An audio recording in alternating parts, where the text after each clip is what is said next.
feed milling with this, so probably 2 weeks ago, so there's a lot of dry chips in here from that. Weight covers are all in decent shape, but it is a Haas, so you got your metal on metal connections, so they clank as they go, you know, front and back. Definitely needs cleaned out. Auger works great. Already sent videos to the tool changer, carousel, no issues on that at all. Control panel is in good shape. All codes on that.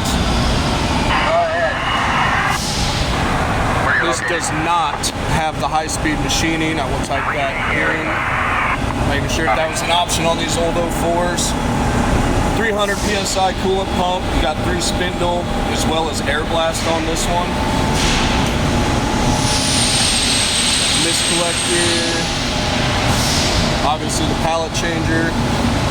It does work, however this panel right here got some water damage on it when we did a roof replacement, so all pallet changes have to be done in the program or via MDI, either or.